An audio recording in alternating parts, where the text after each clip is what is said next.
안녕하세요. 부동산 투자 시장에서 열심히 기회를 찾고 있는 덩치입니다. 오늘은 지난주 정부에서 발표한 하반기 경제정책 방향 중에서 부동산 관련된 부분만 짧게 살펴보도록 하겠습니다.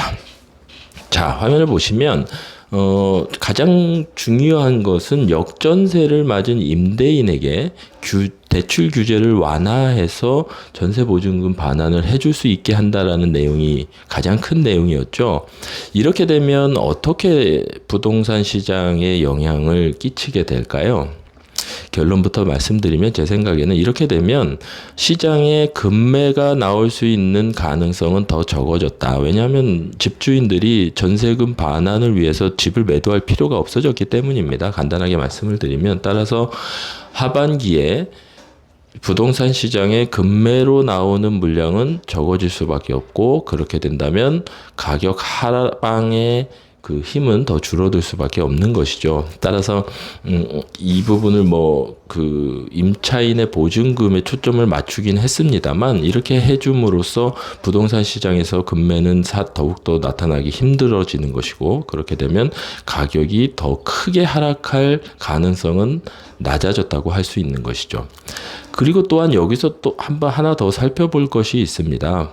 그 전세보증금 반환 목적 대출을 해주는데, 그렇게 해주고 난 뒤에 그러면 어떻게 될 것이냐.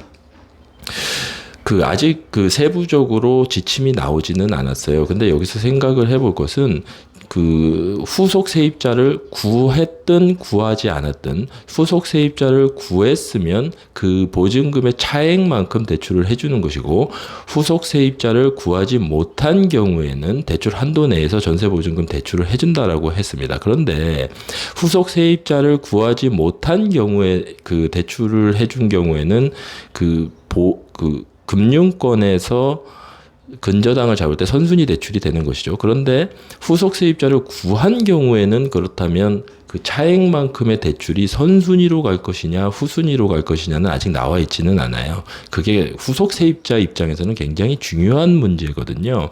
왜냐하면 본인의 보증금이 선순위가 되느냐 후순위가 되느냐의 문제이기 때문에.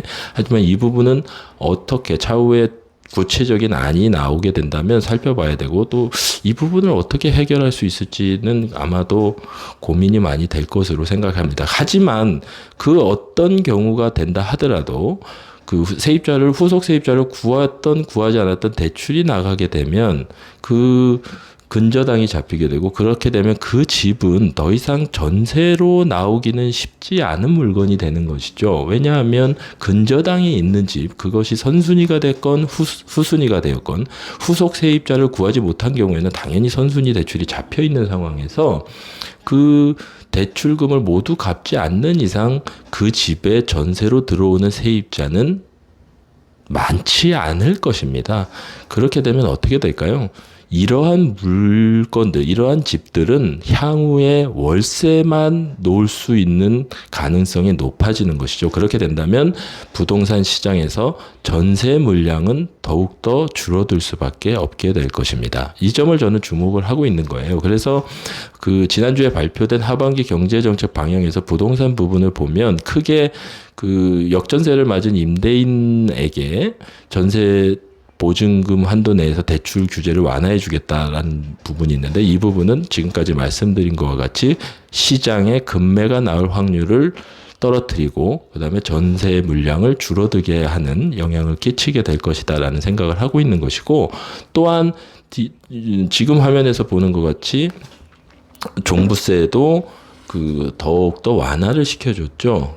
그랬기 때문에 종부세로 인한 매물이, 물론 6월 1일이 지났기 때문에 올해 종부세는 어차피 가지고 있는 지금 현재 임대인들은 종부세를 생각을 하고 있을 수밖에 없는데, 앞으로도 종부세 부담이 낮아진다라고 하면 내년 초까지도 세금으로 인한 물량이 부동산 시장에 나오기는 어려워졌다. 따라서 더욱더 이 부분으로 인해서 가격이 하락되는, 더욱더 앞으로 하락은 있을 수 있지만 지금까지 있었던 큰 폭의 하락이 나오기는 어려워졌다라고 할 수 있을 것입니다.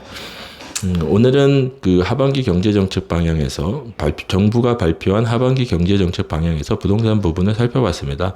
이렇게 부동산 시장의 가격 하락으로 연결되는 그 정책이 발표되는 것이 아니라 그 반대로 정책들이 많이 나오고 있기 때문에 이 부분을 우리는 계속해서 주목해야 될 것 같아요.